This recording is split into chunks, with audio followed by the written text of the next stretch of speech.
ओम शांति। हम आत्माएं देह अभिमान में आकर इस भूल भुलैया के खेल में कहीं खो गए।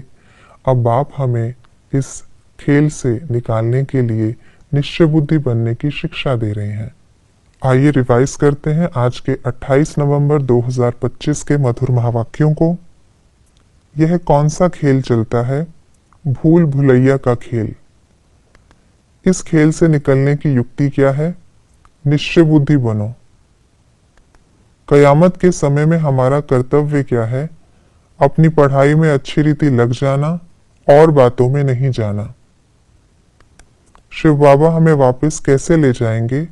नयनों पर बिठाकर, गले का हार बनाकर, ज्ञान चिता पर बिठाकर, हिसाब किताब चुकतू कराकर। आज की मुरली का गीत है दूर देश का रहने वाला आया देश पर आए। ब्रह्मा द्वारा किसकी स्थापना होती? सुख शांति संपत्ति की। बाप कब आते हैं? जब अनेक धर्मों का झाड़ वृद्धि होते होते बड़ा हो जाता है। भगवान किसे कहेंगे? निराकार शिव को। जास्ती भक्ति करने से क्या होता है? बाप के पास पहले पहले आते, पहले पहले राजधानी में आते। बाप कहाँ आते हैं? तमोप्रधान शरीर, तमोप्रधान दुनिया में। सच्ची सच्ची दीपावली क्या है? याद की यात्रा जिससे आत्मा की ज्योति 21 जन्मों के लिए जग जाती। हमें किस बात की खुशी है? अभी 21 जन्मों के लिए हमारा नया खाता जमा होता है। 3 बाप की याद। सतयुग में सिर्फ एक बाप को याद करते, भक्ति मार्ग में लौकिक और पारलौकिक बाप को याद करते, संगम पर लौकिक, अलौकिक और पारलौकिक तीनों बाप को याद करते। जीत के लिए गायन क्या है और वास्तव में गायन होना क्या चाहिए? गायन है मन जीते जगत जीत। वास्तव में गायन होना चाहिए माया जीते जगत जीत। मनुष्यों को नास्तिक क्यों कहा जाता है? क्योंकि बाप को नहीं जानते। 1-2 के अवगुणों का वर्णन करने से क्या होता है? बीमारी के जर्म्स वायुमंडल में फैलते, वातावरण पावरफुल नहीं बनता। आत्माएं हमसे शुभ भावना की बातें कब लेकर जाएंगी? जब हमारे पास खुशी की बातों का स्टॉक जमा होगा। जहां दिल में किसी के लिए व्यर्थ होगा, वहां क्या है और क्या नहीं, वहां पाप है, बाप नहीं। 1 सेकंड में शरीर से न्यारे होने का अभ्यास होने से किन बातों से दूर हो जाएंगे?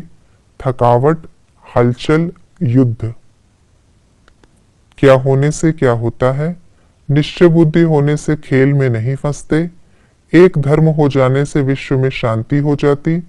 बेहद के बाप का बनने से बेहद का वर्षा मिलता। अपने को आत्मा समझ बाप से सुनने से खुशी रहती। स्मृति का स्विच ऑन करने से मूड ऑफ नहीं हो सकता। सतयुग में क्या होता है? सुख शांति संपत्ति, एक धर्म, राम राज्य, नया झाड़, एक भाषा, सतो प्रधान दुनिया। संगम युग में क्या होता है? 3 बाप मिलते, बहुत कमाई होती, हम नॉलेजफुल बनते, पुरानी दुनिया बदलती, एक राज्य की स्थापना होती, सब आत्माएं हिसाब किताब चुकतू कर वापस घर जाती। बेहद का बाप ब्रह्मा तन में आते, हमारी बुद्धि बेहद की तरफ जाती। प्रजापिता द्वारा नई सृष्टि रची जाती। हम आस्तिक और त्रिकालदर्शी बनते।